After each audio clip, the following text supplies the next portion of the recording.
आज हम लोग केमिस्ट्री जो 11 का है जिसमें रेडॉक्स रिएक्शन पढ़ रहे हैं, उसमें हम लोग काफ़ी इंपॉर्टेंट टॉपिक एक पढ़ेंगे जिसमें है कि बैलेंसिंग ऑफ रेडॉक्स रिएक्शन। तो बैलेंस करने के दो मेथड हैं, ऑक्सीडेशन नंबर मेथड और हाफ रिएक्शन मेथड या आयन इलेक्ट्रॉन मेथड भी कहते हैं जिसको। तो इसके पहले हम लोग देख लेते हैं ऑक्सीडाइजिंग एजेंट और रेड्यूसिंग एजेंट, उसके कुछ नाम देख लेते हैं उसको, और कौन सा सब्सटेंस है जो कि बोथ ऑक्सीडाइजिंग और रेड्यूसिंग एजेंट दोनों की तरह काम कर सकता है। तो देखते हैं ऑक्सीडाइजिंग एजेंट, ऑक्सीडाइजिंग एजेंट और ऑक्सीडेंट भी इसको कहते हैं। The substance which oxidize other substance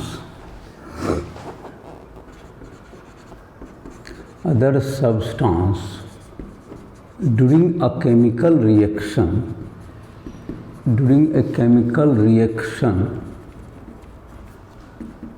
is called oxidizing agent और ऑक्सीडेंट। इस बात का मतलब यह भी हुआ कि जब दूसरे को ऑक्सीडाइज करेगा, और जाहिर है कि हम लोग रेडॉक्स रिएक्शन जानते हैं कि ऑक्सीडेशन रिडक्शन साथ साथ होता है, तो ये खुद रिड्यूस हो जाता है। तो इसका मतलब एक लाइन और भी लिख सकते हैं हम लोग, oxidising agent reduced in the reaction, oxidising agent reduces in the reaction। चूंकि ये दूसरे को ऑक्सीडेशन नंबर का इंक्रीज करेगा तो खुद का ऑक्सीडेशन नंबर क्या होगा, डिक्रीज करना होगा। जैसे तुमको कौन सा पहले एक एग्जांपल देख लेते हैं, जैसे कि है तुमको Cu प्लस HNO3, तो इससे बन गया CuNO3 होल 2 प्लस NO2 या NO प्लस H2O। ये अलग अलग कॉन्सेंट्रेशन में अलग प्रोडक्ट बनता है। चलिए तो मानते हैं NO बन गया, तो NO प्लस H2O या NO2 भी बना सकते हो। चलो कॉपर बहुत अच्छा रिड्यूसिंग एजेंट नहीं है तो आप कम ही इसको रिड्यूस कीजिए, तो NO की जगह NO2 भी लिख सकते हैं आप। ये डिपेंड करता है, ये जो प्रोडक्ट है ये concentration of HNO3 dilute conc इन सबों पर कितना कॉन्सेंट्रेशन है उस पर डिपेंड करता है प्रोडक्ट कुछ हद तक। तो जिसके बारे में हम लोग इनऑर्गेनिक केमिस्ट्री वगैरह में देखेंगे जब क्लास 12 हुए। तो ये तुम्हारा जहाँ तक की है इसमें देखें तो कॉपर का ऑक्सीडेशन स्टेट 0 है। HNO3 में अगर N का निकालेंगे तो 1 - 6 दैट इज -5 और N का +5। मैं डायरेक्ट भी तुम निकालने की कोशिश कर सकते हो, नहीं तो लिख के करोगे अपना। और CuNO3 होल 2 में कॉपर का +2 है, नाइट्रोजन का +5 ही रहेगा, लेकिन यहां पर क्या हो गया, N का X हो गया तो -4, तो ये +4 हो गया। तो जाहिर है कि नाइट्रोजन HNO3 जो है तुमको यहां पर अपना ऑक्सीडेशन स्टेट में HNO3 में नाइट्रोजन का +5 से +4 हुआ, रिड्यूस हुआ है। तो HNO3 is the oxidising agent in this reaction. Nitric acid HNO3 is oxidising agent in this reaction. और ये किसको ऑक्सीडाइज किया, कॉपर का ऑक्सीडेशन स्टेट को 0 से +2 कर दिया, इसलिए ये इसका ऑक्सीडाइजिंग एजेंट हुआ इस रिएक्शन में। जैसे दूसरा रिएक्शन इसी तरह का है, जैसे तुमको कोई और भी रिएक्शन लिख सकते हो, जैसे कि तुमको एक जैसे K2Cr2O7 है, K2Cr2O7 plus SO2 plus H2O, तो ये तुमको जो बन जाएगा K2Cr2O7 प्लस SO2, तो ये जो तुम्हारा बनने वाला है प्लस H2O, तो ये तुमको बन जाएगा तुमको Cr2SO4 whole 3 plus H2SO4 SO2 बन गया तुमको। तो इसको क्या करेगा, ये K2Cr2O7 प्लस Fe कर दो, चलो इसको हटाओ, plus Fe plus H2SO4 plus Fe plus H2SO4, Fe का 2 प्लस, अगर Fe में तुमको 2 प्लस दे दें तो इसको क्या करेगा, ये K2Cr2O7 को, अच्छा रुको, इसको आयनिक फॉर्म में लिखते हैं इस रिएक्शन को। देखो कुछ आयनिक फॉर्म में लिखने की भी आदत डालते हैं। आयनिक फॉर्म में हम लोग लिखेंगे तो जैसे कि K2Cr2O7 है तो K प्लस और Cr2O7 2 माइनस, तो जब आयन में है तो K प्लस के तो ऑक्सीडेशन नंबर में कोई चेंज आएगा नहीं, तो उसको आप हटा सकते हैं। तो आयनिक फॉर्म में लिखने का मतलब है कि K2Cr2O7 उसको क्या कर सकते हैं हम लोग, उसको हटा सकते हैं।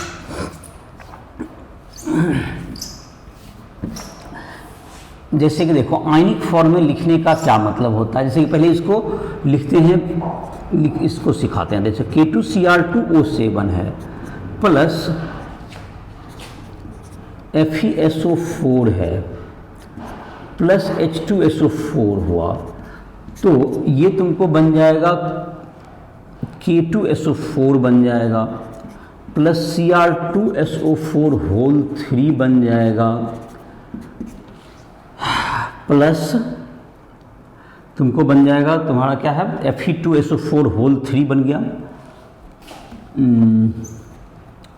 प्लस Fe2SO4 होल 3 बन जाएगा प्लस वाटर बन जाएगा। तो इसमें देखो Fe का यहाँ पर ऑक्सीडेशन प्लस 3 है, Cr2SO4 होल 3 जो तुम्हारा है इसमें तुमको इसका जो Cr का ऑक्सीडेशन स्टेट है वो क्रोमियम का यहाँ पर निकालोगे तो ये प्लस 3 आएगा, और यहाँ पर निकालते हैं K2Cr2O7 में तो इसमें ऑक्सीडेशन स्टेट इसका तुम्हारा आ जाएगा, इसमें प्लस 6 आ जाएगा, और यहाँ पर इसका है Fe का यहाँ पर प्लस 2 है। तो इसमें जाहिर कि K2Cr2O7 यहाँ पर किस रूप में काम कर रहा है, ऑक्सीडाइजिंग एजेंट है ये ऑक्सीडाइजिंग एजेंट हो गया, ये ऑक्सीडाइजिंग एजेंट है ये। और इसको आयनिक फॉर्म से लिखने की मैं बात कर रहा था, इसको देखो किस ढंग से लिखेंगे, ये तुमको Cr2O7 2 माइनस K2 है तो 2K प्लस तुमको माइनस, इसको ब्रेक कर दिए, प्लस Fe का तुमको जहाँ तक है सल्फेट वगैरह ऑक्सीडेशन नंबर में चेंज नहीं हुआ तो सल्फेट को छोड़ दो, Fe2 प्लस है तो Fe2 प्लस ही दिए, और यहाँ पर भी सल्फेट यहाँ पर है तो सल्फेट को हटा करके H plus plus HO4 2 minus, तो यहाँ पे H प्लस लिख दीजिए, और ये स्केलेटन के रूप में, और सल्फेट आयन इधर और इधर का क्योंकि उसमें कोई चेंजिंग नहीं तो वो कैंसिल आउट हो जाएगा, पोटेशियम ये सब कैंसिल आउट हो जाएगा, तो उसको लिखने की जरूरत नहीं है स्केलेटन फॉर्म में। तो K2SO4 में K भी नहीं लिखना है और U भी नहीं लिखना है, लेकिन यहाँ पर सल्फेट लिखना नहीं, Cr3 प्लस लिखाएगा, प्लस इधर की तरफ क्या लिखा जाएगा Fe3 प्लस लिखा जाएगा और वाटर लिखा जाएगा इधर की तरफ।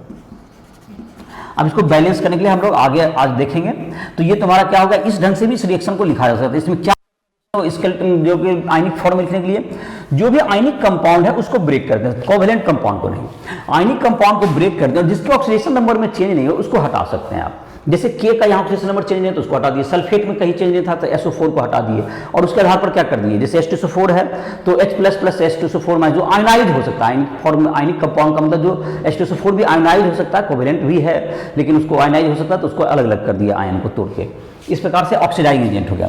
तो ऑक्सीडाइजिंग एजेंट को हम लोग पहचानेंगे, कौन को कॉमन ऑक्सीडाइजिंग एजेंट कौन कौन हो सकता है। कॉमन ऑक्सीडाइजिंग एजेंट देखो, कुछ कंपाउंड्स जो कि तुमको अपने हाईएस्ट ऑक्सीडेशन स्टेट में होते हैं तो वह तो जाहिर है कि रेड्यूस, जैसे HNO3 का जो है N का नाइट्रोजन का ऑक्सीडेशन कितना होता है मैक्सिमम +5, तो ये सबसे हाईएस्ट में है, तो इसका मतलब ये हुआ कहीं ना कहीं कि HNO3 जो है अब अपना ऑक्सीडाइजिंग एजेंट के ही तरह काम करेगा, क्योंकि ये 5 से घट ही सकता है, कभी 5 से ये नाइट्रोजन का बढ़ नहीं सकता, नाइट्रोजन का मैक्सिमम ऑक्सीडेशन +5 है, मिनिमम -3, तो -3 ये कहीं तक जा सकता है, +5 +3 +4, बट ये अब +5 से ज़्यादा नहीं जा सकता, इसलिए उसी तरह के एग्जाम्पल के आधार पर H2SO4 जैसे इसमें सल्फर का 6 से ज़्यादा नहीं हो सकता, ये भी ऑक्सीडाइजिंग एजेंट ही होगा ऑलवेज। इसी तरह से तुम HClO4 का ले सकते हो, Cl का +7 हो गया, अब इससे ज़्यादा नहीं हो सकता, ये ऑक्सीडाइजिंग एजेंट ही होगा। उसी तरह से जैसे कॉमन ऑक्सीडाइजिंग K2Cr2O7 है, ये ऑक्सीडाइजिंग एजेंट की तरह ही काम करता है। दूसरा है तुमको MnO4, ये भी Mn का +7 से ज़्यादा नहीं हो सकता, तो ये भी ऑक्सीडाइजिंग एजेंट होगा।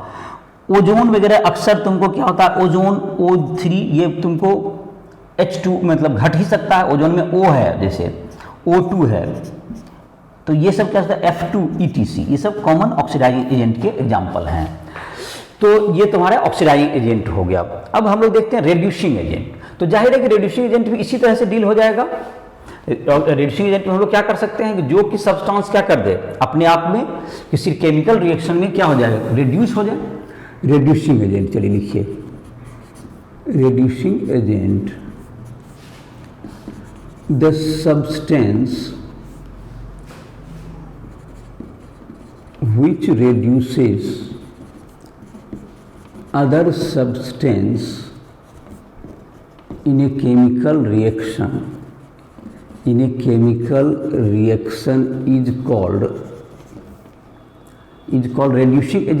called reducing agent। और reducing agent क्या हो जाएगा, जैसे कि उसमें लिखे थे reducing agent oxidize itself oxidize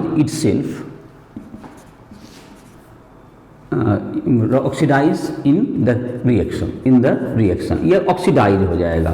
तो तुमको रेड्यूसिंग एजेंट क्या होता है, ऑक्सीडाइज हो जाता है, और ऑक्सीडाइज एजेंट रेड्यूस हो जाता है। चलो यह जगह कम है, रिएक्शन लिखने में दिक्कत होगी, तो डिफिनेशन तो लिख दिए कि जो सब्सटेंस की क्या हो जाएगा, इसको रिडक्टेंट भी कहते हैं। रेड्यूसिंग एजेंट को हम लोग दूसरा नाम दे सकते हैं, रेड्यूसिंग एजेंट को रिडक्टेंट।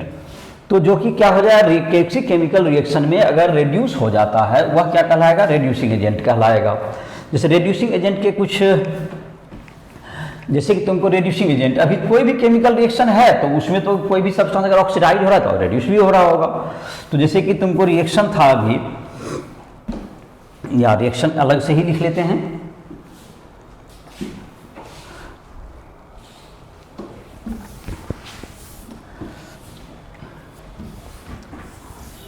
तो कोई भी अगर हम लोग रिएक्शन लिखेंगे तो उसमें एक सब्सटेंस अगर ऑक्सीडाइज होता है, दूसरा क्या होता है, रेड्यूस होता है। तो उसका मतलब एक ऑक्सीडाइजिंग एजेंट होगा तो दूसरा रेड्यूसिंग एजेंट की तरह रेडॉक्स रिएक्शन में।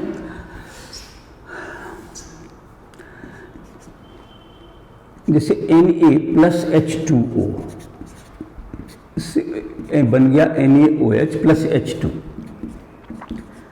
H2 का यहाँ पर 0 हो गया, और यहाँ पर H का 0 हो गया, और यहाँ पर 0 हो गया, यहाँ पर क्या है, +1 है। और यहाँ पर सोडियम का 0 से यहाँ पर +1 हो गया। तो 0 से +1 हो गया, तो ये क्या हो गया, ये ऑक्सीडाइज हो गया, सोडियम का ऑक्सीडेशन हो गया। तो H2O जो है तुम्हारा यहाँ पे इसको रिड्यूस कर दिया। तो कह सकते हैं कि हाइड्रोजन ने इसको क्या कर दिया, ऑक्सीडाइज कर दिया, और हाइड्रोजन को सोडियम ने रिड्यूस कर दिया। तो ये हो गया तुमको सोडियम, क्या हो गया इसमें, सोडियम का तुमको ऑक्सीडेशन होता है, ये रेड्यूसिंग एजेंट हो गया, ये रेड्यूसिंग एजेंट है। मेटल जनरली रेड्यूसिंग एजेंट होते हैं, metal reducing agent, non metal oxidising agent. ये तुमको क्या हो गया, तो H2O क्या हो गया यहाँ पर, और ये क्या कर रहा है, इसका ऑक्सीडेशन कर दिया, ऑक्सीडाइजिंग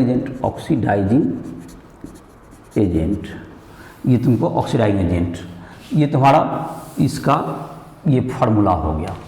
अब तुमको इसके बाद आता है, जैसे तुम्हारा और भी एग्जाम्पल में देख सकते हो, पहचानने के लिए दिया जा सकता है कि बताइए ऑक्सीडाइजिंग एजेंट कौन है, रेड्यूसिंग एजेंट कौन है। तो ये तुम्हारा दूसरा एग्जाम्पल जैसे है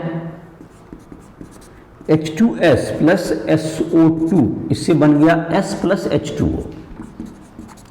तो जैसे जाहिर है इसमें देखेंगे, इसका H2S में H का है -2, S का इसमें है +4, और यहाँ पर है S का 0, और इसमें कोई चेंजिंग नहीं है। तो यहाँ पर देख सकते हैं H2S का S का -2 से 0 हो गया, ऐसा कर सकते हैं। तो ये क्या हुआ, बढ़ रहा है। जब ऑक्सीडेशन नंबर बढ़ रहा है तो इसका मतलब ये रेड्यूसिंग एजेंट होगा, ये रेड्यूसिंग एजेंट है। SO2 में 4 से घट के 0 हो रहा है, तो ये इस रिएक्शन में किसका काम कर रहा है, ये ऑक्सीडाइजिंग एजेंट का काम कर रहा होगा। तो इस तरह से जहां भी घट रहा है तो वो ऑक्सीडाइजिंग रेड्यूसिंग एजेंट हो गया। यहाँ पे +4 से 0, ये रिड्यूस कर रहा है इसको, सॉरी ये ऑक्सीडाइजिंग एजेंट है, चूंकि इसको ऑक्सीडाइज कर रहा है, और यहाँ पे 4 से इसको 0 कर रहा है, ये दोनों घट के सल्फर का 0 में ही गया है। तो ऐसा सब्सटेंस जो कि कौन, अब रेड्यूसिंग एजेंट का कॉमन रेड्यूसिंग एजेंट कौन कौन होंगे, जैसे कॉमन रेड्यूसिंग एजेंट कौन होंगे, तो इसका नाम लिख सकते हैं हम लोग, कॉमन रेड्यूसिंग एजेंट। तो एक तो तुम्हारा होता है मेटल, जनरली मेटल जैसे सोडियम, पोटेशियम, ये सब क्या होते हैं, रेड्यूसिंग एजेंट होते हैं। दूसरा ऐसा सब्सटेंस जिसमें कि तुमको बढ़ने की ही गुंजाइश हो खाली, जैसे आप NH3 की बात करें, ये -3 में, तो ये अब बढ़ेगा ही, -3 लोएस्ट ऑक्सीडेशन स्टेट में, तो ये तुमको अब बढ़ना ही है। तो ये H2S -2 ये लोएस्ट, इसमें HCl ये -1 से कम नहीं हो सकता। तो ये सब क्या कर सकता है, रेड्यूसिंग एजेंट का ही वर्क करेगा, ये रेड्यूस ही कर सकता है दूसरा को। तो जैसे कि ऑक्सीजन में कहीं पर तुमको H2O है, तो O में -2 है, तो वो कभी भी क्या होगा, -2 में तो वो अब उससे ज़्यादा नीचे में घटेगा, ETC। तो ये सब क्या होगा, रेड्यूसिंग एजेंट के कुछ एग्जाम्पल हो गए। मेटल तो हैं ही जो रेड्यूस करते हैं, नॉन मेटल ऑक्सीडाइज करने में जनरली काम आते हैं। तो ये तुम्हारा हो गया। कुछ सब्सटेंस ऐसे होते हैं जो कि जिसमें कि उसका ऑक्सीडेशन स्टेट ना तो हाईएस्ट होता है ना लोएस्ट होता है, तो वो सब्सटेंस दोनों की तरह काम करता है। वो चाहे उसको अगर पावरफुल ऑक्सीडाइज है तो ऑक्सीडाइज भी हो सकता है वो, और रिड्यूस हो जाता है, तो इसका मतलब वो दोनों तरह से काम कर सकते हैं। तो कुछ सब्सटेंस हैं जो कि दोनों की तरफ यूज में आते हैं, जिसमें कि ऑक्सीडेशन स्टेट उसका बीच में रहता है, जैसे कि oxidising as well as reducing agent, oxidising as well as reducing agent. ये अपने जैसे कि तुमको इसके लिए क्या बोले कि जैसे कि जो हाईएस्ट में है वो सिर्फ रिड्यूस ही हो सकता है अपना ऑक्सीडेशन स्टेट, तो वो ऑक्सीडाइजिंग एजेंट ही होगा, और जो लोएस्ट में तो वो बढ़ ही सकता है तो वो रिड्यूसिंग एजेंट होगा। और इसका मतलब और जो दोनों के बीच में मतलब ना तो हाईएस्ट में है उसका ऑक्सीडेशन ना ही लोएस्ट, जैसे सल्फर SO2 है, सल्फर का ऑक्सीडेशन स्टेट कितना, सल्फर किस ग्रुप में है 286, तो मैक्सिमम ऑक्सीडेशन +6 और मिनिमम 6 - 8 दैट इज -2।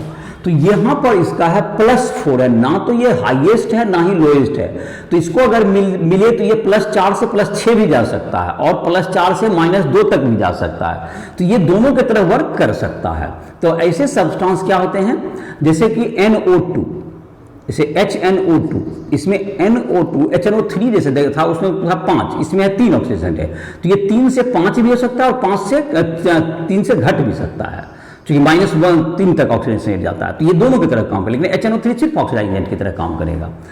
H2O2, तो H2O2 में देखो ये तुमको -1 पेरोक्साइड होता है, इसका -1 ऑक्सीडेशन स्टेट है, ये तुमको यहाँ पर ये +3 था तो यहाँ पर +4 है, तो 4 से 6 और -2, इसका 5 तक भी जा सकता है और घट भी सकता है।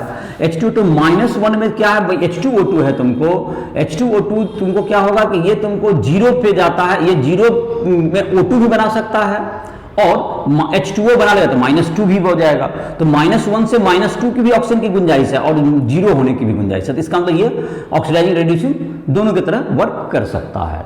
इसी तरह के और भी कंपाउंड हैं जो कि तुमको अलग अलग स्थिति में क्या करेंगे, अलग अलग मतलब कि ऑक्सीडाइजिंग रिड्यूसिंग दोनों की तरह काम कर सकते हैं, जैसे कि Cl2 वगैरह है। Cl2 क्या होगा, जहां पर जरूरत पड़े तो वो क्या होता है, बढ़ भी सकता है, -1 में भी जा सकता है, तो वो क्या होगा हमारा ऑक्सीडाइजिंग रिड्यूसिंग एजेंट। जैसे HClO है, ये क्या होगा तुमको बोथ ऑक्सीडाइजिंग रिड्यूसिंग एजेंट की तरह काम करेगा, तुमको ये तुम्हारा क्या हो सकता है, ये तुमको बढ़ भी सकता है यहाँ से और इसका +1 में है तो +1 से +7 तक जा सकता है और -1 तक इसका ऑक्सीडेशन होता है, तो ये तुम बढ़ भी सकता है घट भी सकता है, तो ये चीज़ कर दीजिए। तो ये सब जैसे कि तुमको कुछ एग्जाम्पल जैसे H2SO2 का तुमने अभी देखा कि वह किस रूप में काम कर रहा था, वह तुमको SO2 का जैसे कि अभी देखो जैसे कि तुमको है Cr2O7 2- + H2O2, तो इसमें तुमको क्या हो जाएगा, ये क्या बना देगा, ये तुमको Cr3+ बना देगा और ऑक्सीडाइजिंग एजेंट ये इसको -1 से ऑक्सीडाइज करके ये O2 बना देगा, ये O2 बन जाएगा।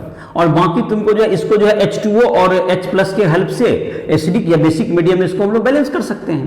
तो ये देखो तुमको क्या हो गया, ये तुम्हारा और ये तुम्हारा Cr3+ ये रिड्यूस हो गया और ये क्या हो गया, ये तुमको ये क्या हो गया, यहाँ पर किस रूप में काम कर रहा है, ये इसको रिड्यूस करती है, रिड्यूसिंग एजेंट हुआ, रिड्यूसिंग एजेंट। और अगर तुमको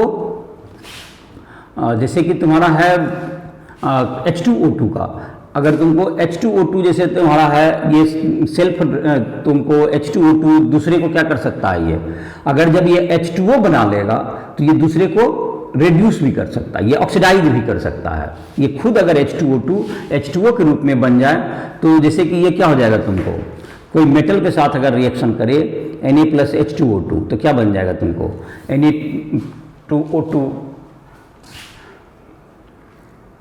तो ये तुम्हारा जो है Na + H2O2, तो इस स्थिति में जो कि तुम्हारा है ये H2O2 तुमको दोनों जैसे ये रिड्यूसिंग एजेंट है तो ये इसको क्या कर देगा, इसको ऑक्सीडाइज कर देगा, ये खुद रिड्यूस हो जाएगा, H2O बना लेगा। तो इस प्रकार से क्या होता है तुमको और दूसरा ये डिस्प्रपोर्शनेशन भी शो करता है। H2O2 तुमको क्या चीज की तरह शो करेगा, H2O + O2, ये डिस्प्रपोर्शनेशन भी शो करता है। यहां पर देखो -1 से ये क्या हो गया, -2 में चला गया और ये 0 में भी चला गया।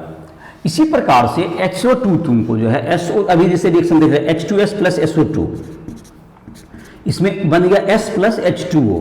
तो ये जो तुम्हारा हो गया, ये किसका काम किया, ये ऑक्सीडाइजिंग एजेंट का काम किया, ऑक्सीडाइजिंग एजेंट है। अब जैसे इसी को MnO4 माइनस कर दीजिए, प्लस SO2 कर दीजिए, अब प्लस H2O, तो इससे बन जाएगा Mn2 प्लस बन जाएगा, प्लस SO4 2 माइनस बन जाएगा।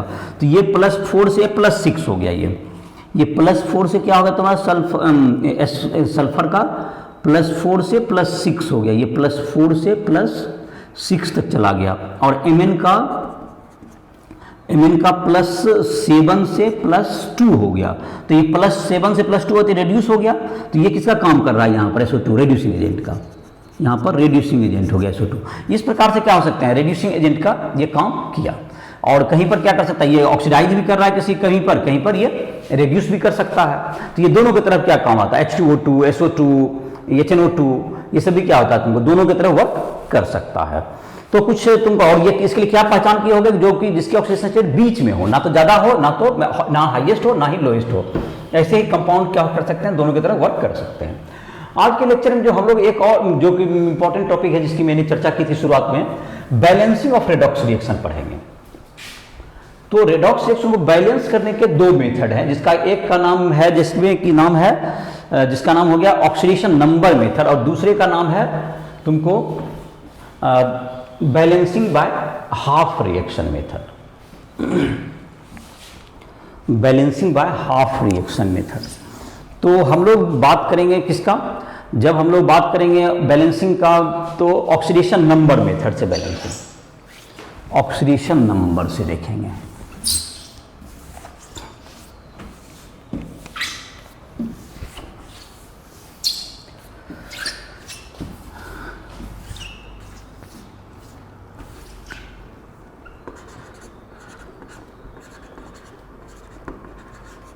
Balancing redox reaction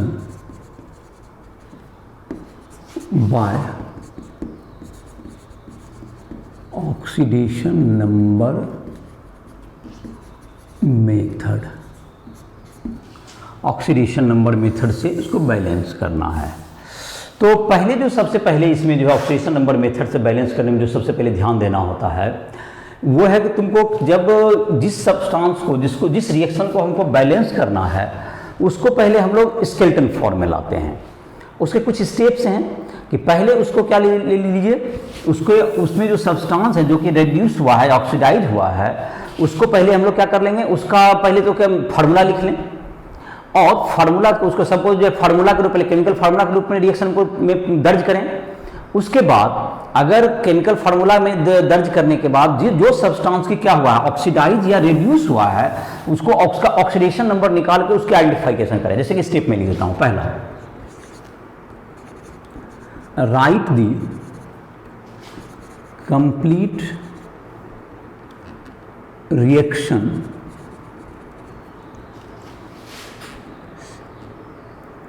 in ionic form, in ionic form. तो आयनिक फॉर्म में लिख लीजिए इसको। दूसरा, calculate the oxidation number of element and identify the species which oxidize और reduced। इसको आइडेंटिफाई कर सकते हैं आप। ऑक्सीडेशन नंबर चेंज करना पड़े, जब बढ़ गया तो उसका ऑक्सीडेशन, जिसका घट गया तो उसका रिडक्शन, और जिसमें कोई चेंज नहीं हो तो उसको ध्यान देने की जरूरत नहीं है आगे, मतलब उसका आगे का कोई काम नहीं पड़ेगा हमें, जिसका चेंज नहीं हुआ। उसके बाद change in oxidation number calculate करें और उसको प्रॉपर नंबर से मल्टीप्लाई करके calculate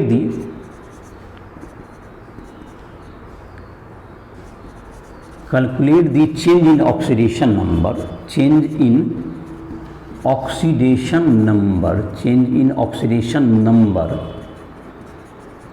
calculate change in oxidation number and equate the change and equate the change by multiplying with suitable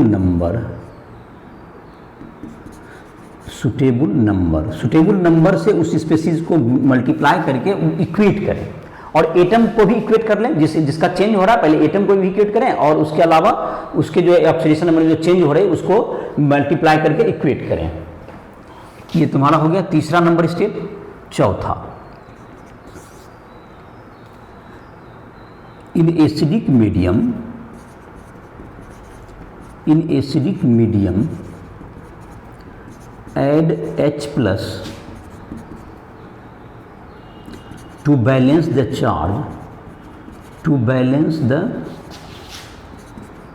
charge and OH minus in basic medium. Add proper number of H2O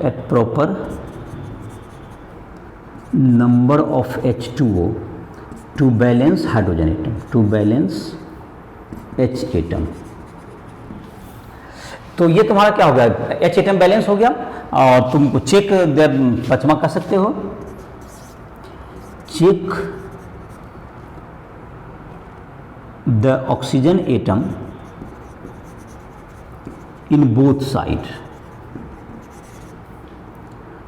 अगर दोनों तरफ सही है, दोनों तरफ equal है, तो इसका मतलब आपका बैलेंस क्या हुआ, करेक्ट है, और अगर इक्वल नहीं है तो बैलेंस क्या हुआ, आपका रॉन्ग है।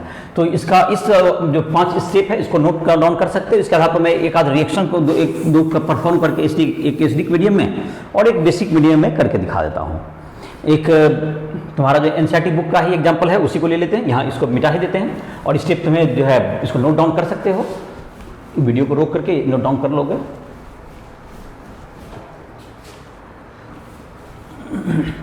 तो अब तुमको है दूसरा जो तुमको है इसमें जो है पहले क्या करना है, पहले तो जिसको भी हमको बैलेंस करना हो जिस रिएक्शन को, उसको क्या कर लेंगे हम लोग, आयनिक फॉर्म में ले आएंगे, और आयनिक फॉर्म में लाने के बाद उसको क्या कर लेंगे हम लोग, और उस आयनिक फॉर्म में ला करके उसको जो है तुमको बैलेंस किया जा सकता है, और उसके बाद जो है तुमको पहले ऑक्सीजन नंबर चेंज निकाल लेंगे।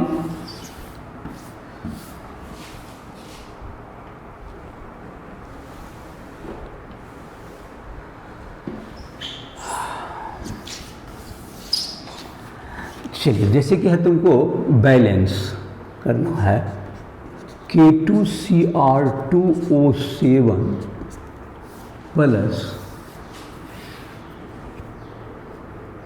FeSO4 से बन गया Cr2SO4 whole 3 plus K2SO4 plus Fe2SO4 whole 3 Fe2SO4 whole 3 plus water in acidic medium balance करें इसको। तो काफ़ी बड़ा रिएक्शन है। तो इसको पहला स्टेप था, स्टेप 1 में याद करो, इसको पहले हम लोग आयनिक फॉर्म में ले लेते हैं।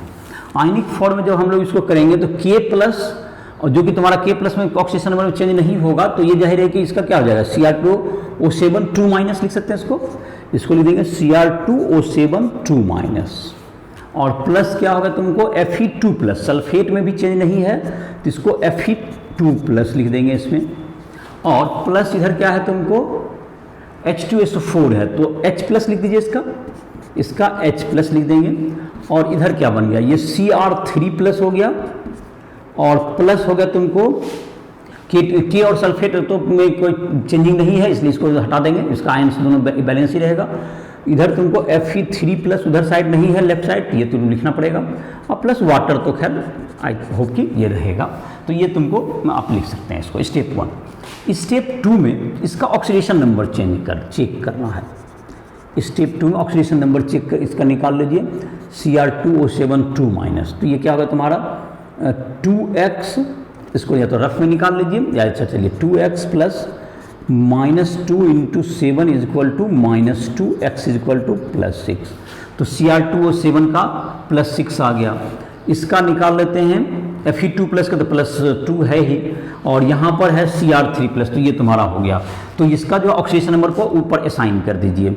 स्टेप 2 में CR2O7 2 माइनस, यहाँ पर क्या लिखें इसका ऑक्सीडेशन स्टेट +6, और Fe2 प्लस है तो ये तो इसका ऑक्सीडेशन नंबर ही है, और इधर की तरफ क्या है H प्लस और H2O, इसकी तो बाद में बात करेंगे, Fe3 प्लस, और इधर की तरफ CR3 प्लस, ये तुमको इसका ऑक्सीडेशन नंबर असाइन हो गया।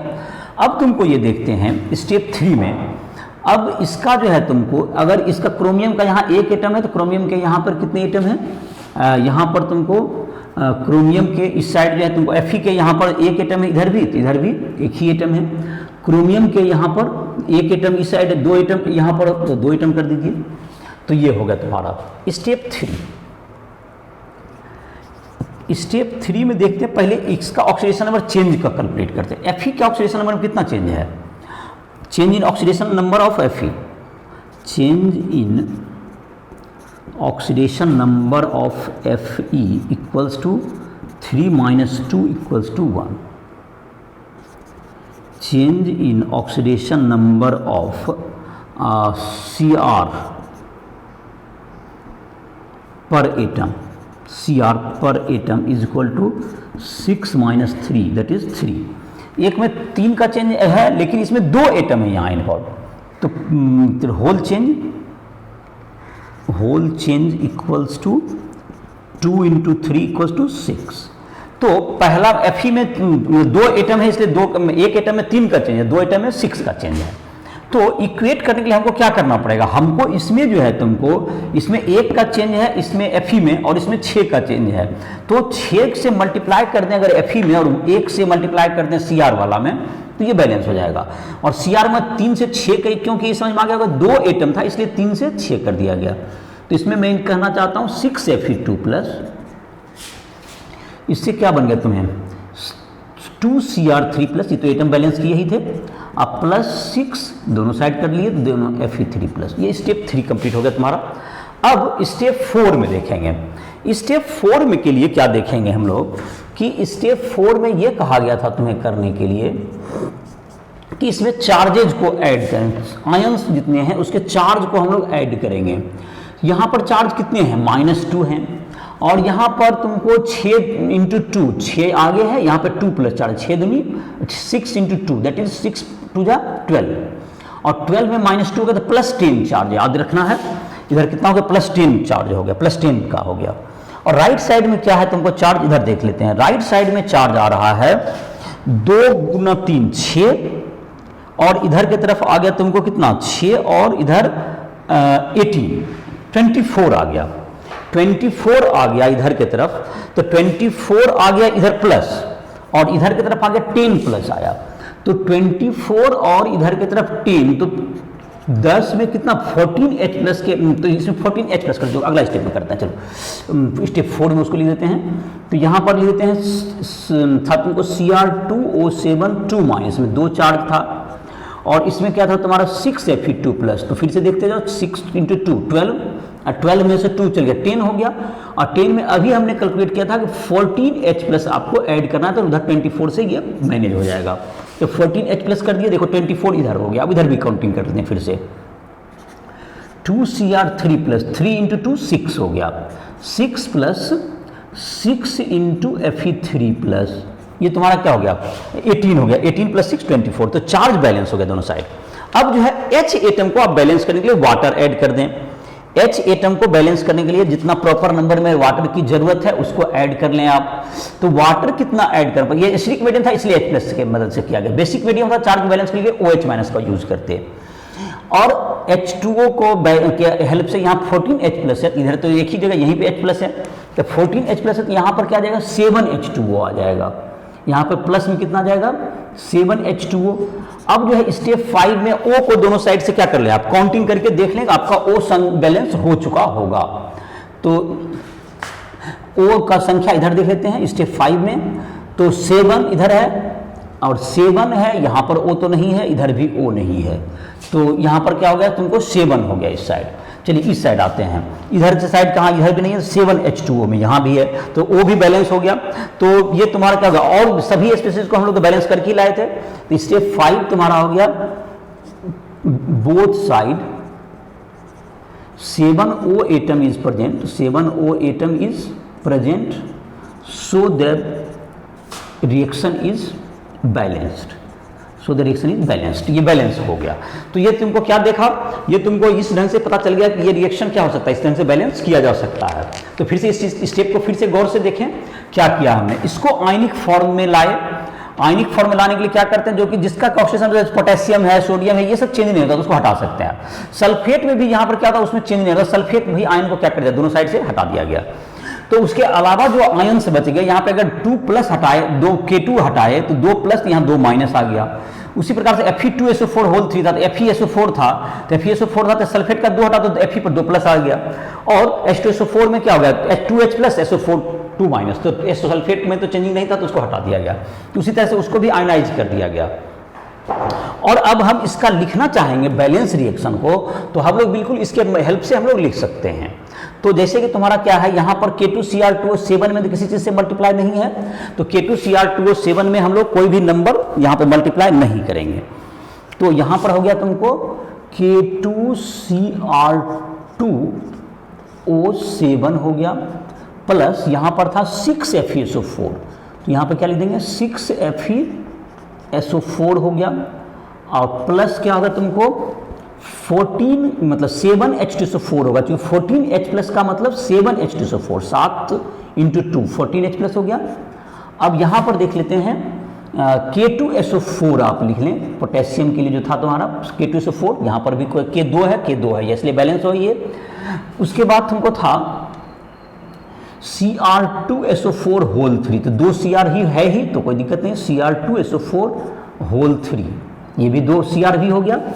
अब आइए Fe2SO4, यहाँ 3 तो 6 होना चाहिए, तो यहाँ पे 3 से मल्टीप्लाई करें, Fe2SO4 होल 3, तो इसमें समझ में आ गया 6 Fe3+ होना चाहिए, तो ये 6 हो गया।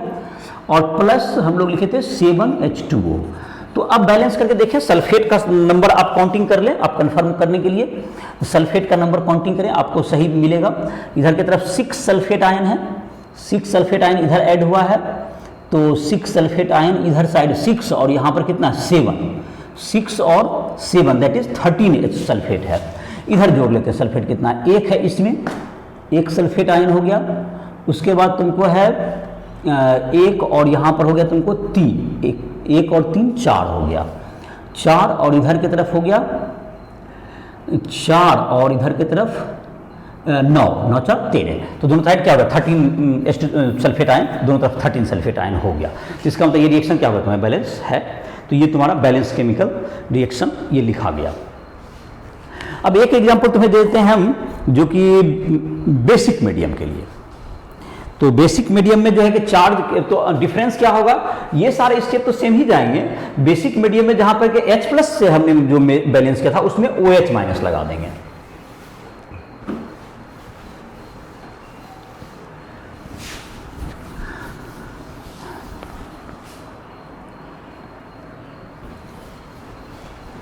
बैलेंस करते हैं हम लोग,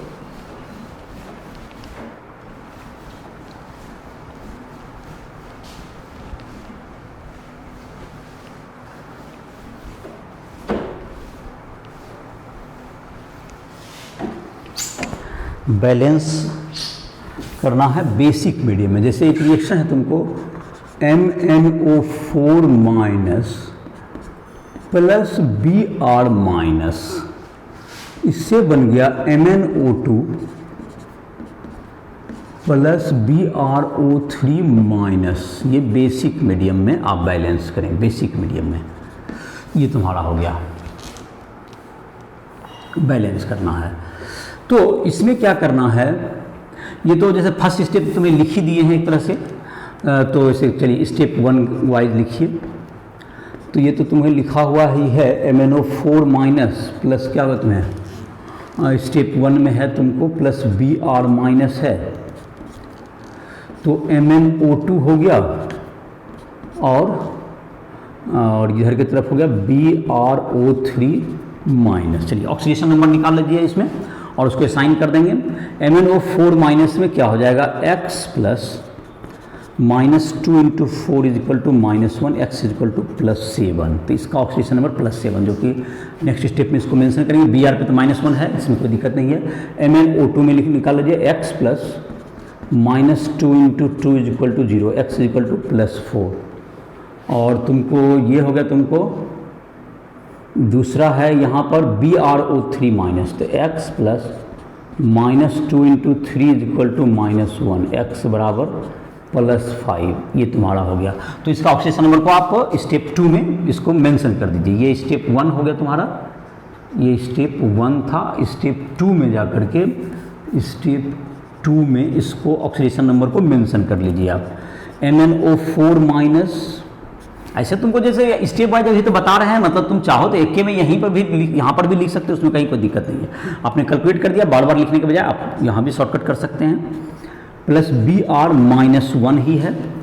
इधर की तरफ आ जाइए तो यहाँ पर Mn में +4 हो गया MnO2 में, और प्लस हो गया तुमको यहाँ पर BrO3 माइनस में +5 हो गया।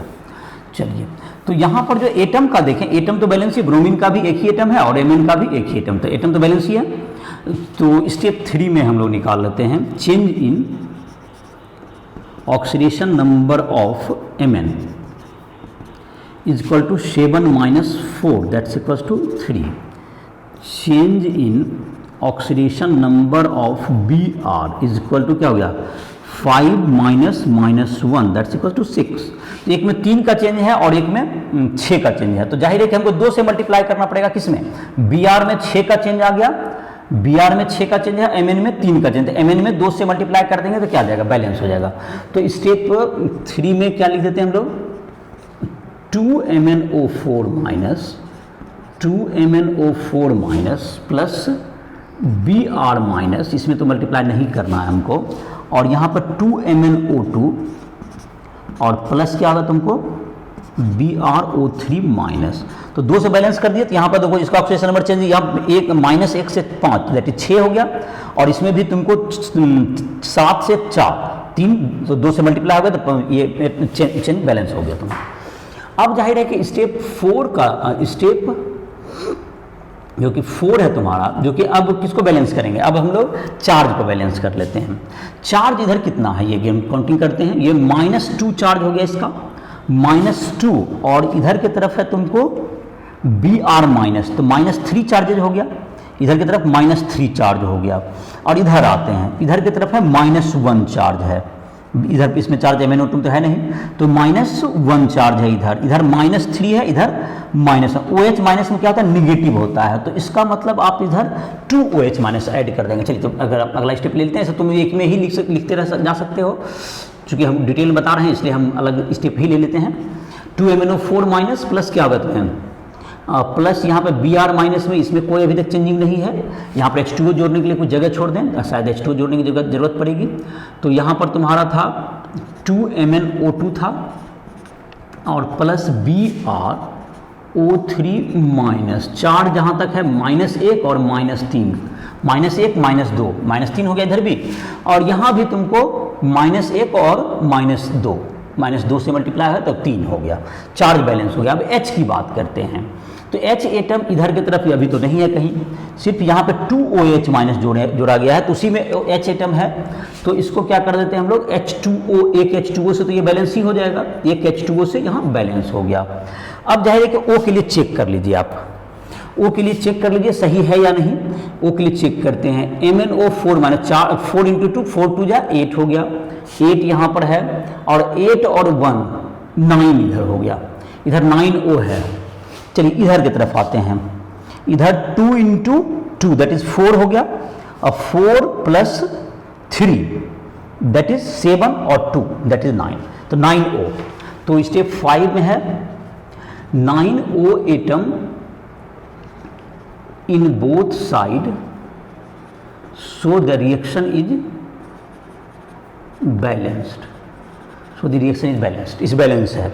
और बैलेंस्ड केमिकल रिएक्शन क्या हो गया तुम्हारा? अब बैलेंस्ड केमिकल रिएक्शन लिखना चाहो लिख दो एक बार, 2MnO4 minus plus Br minus plus और H2O, इससे बन गया 2MnO2 प्लस 2MnO2 हो गया प्लस BrO3 माइनस हो गया प्लस 2OH माइनस। आप चार्ज आयन को भी कैलकुलेट कर सकते, 3 आयन दोनों साइड है, 3 माइनस दोनों साइड है, 3 माइनस, तो आयन को भी आप चार्ज में क्या कहते हैं, चार्ज को भी बैलेंस कर लीजिए, चेक कर सकते हैं, एटम को भी चेक करें, आपको ये रिएक्शन बैलेंस हो गया। दूसरा तुमको रिएक्शन बैलेंसिंग का जो मेथड है जिसका था नाम तुमको, इसमें किसी भी केमिकल रिएक्शन को आप दोनों मेथड से बैलेंस कर सकते हैं। तो बैलेंस का जो तुम्हारा है जो इसको आज के लेक्चर के बाद तुम जो है सारे जितने रिएक्शन दिए हुए हैं एनसीईआरटी बुक में, एक्सरसाइज में, एग्जाम्पल में, एक्सरसाइज में लास्ट में दिया हुआ है, उसमें उसको भी तुम बैलेंस कर सकते हो। जो तुमको प्री स्टार्टिंग में जो कि एग्जाम्पल वगैरह में जो दिया हुआ वो मैंने लगभग बता भी दिया। तुम एक्सरसाइज के जितने क्वेश्चन एग्जाम्पल जो बीच में दिया हुआ है उसको भी तुम बैलेंस करने की कोशिश करो। कोई भी रिएक्शन देखो तुम ऑक्सीडेशन नंबर मेथड से उसको बैलेंस करने की कोशिश कर सकते हो भी। और इसके बाद जो हाफ रिएक्शन मेथड बताएंगे नेक्स्ट लेक्चर में, उसके आधार पर क्या कर सकते हो, उसके बाद फिर उस रिएक्शन को उस मेथड से भी बैलेंस करने का प्रैक्टिस कर सकते हो। तो बैलेंस करने में क्या रखना है, पहला का स्टेप, पहले तो ऑक्सीडेशन नंबर, पहले तो रिएक्शन को आप आयनिक फॉर्म में लिख लें, उसके बाद ऑक्सीडेशन नंबर कैलकुलेट करें, जिसका ऑक्सीडेशन नंबर चेंज हो रहा है उसको नोट करें, और ऑक्सीडेशन नंबर चेंज को ऑक्सीडाइजिंग और रिड्यूसिंग में, जिसमें कि तुमको दोनों को बैलेंस करना है। अगर एक से अधिक रिड्यूस हो रहा है तो पहले आपको क्या करना होगा, उसको उस ढंग से बैलेंस करना पड़ेगा कि तुमको दोनों में कंप्रोमाइज हो सके, मतलब दोनों का चेंज, ऑक्सीडेशन नंबर का चेंज और रिडक्शन नंबर का जो हो रहा है, रिडक्शन जो हो रहा है, ऑक्सीडेशन हो रहा है, दोनों का नंबर जो चेंज है सेम होना चाहिए कभी भी। और इसके आधार पर हमको बैलेंस करना है, प्रॉपर नंबर से मल्टीप्लाई करके उसको सेम कर लेना है। अब फिर उसके बाद H+ जोड़ के एसिडिक मीडियम में और OH- माइनस जोड़ के बेसिक मीडियम में चार्ज को आप बैलेंस कर लें, और प्रॉपर नंबर ऑफ H2O जोड़ के बाकी दोनों साइड बैलेंस कर लें। देयर आफ्टर क्या हो जाए, O के लिए आप चेक कर लीजिए, अगर आप O के लिए आपका सेम है तो पूरा रिएक्शन बैलेंस होगा। तो ये तुम्हारा था पूरा स्टेप था तुमको ऑक्सीडेशन नंबर चेंज का, इसका प्रैक्टिस करोगे तो नेक्स्ट लेक्चर में हम लोग अब जो है हाफ रिएक्शन मेथड का यूज करेंगे। तो इसी के साथ इस लेक्चर को समाप्त कर रहे हैं।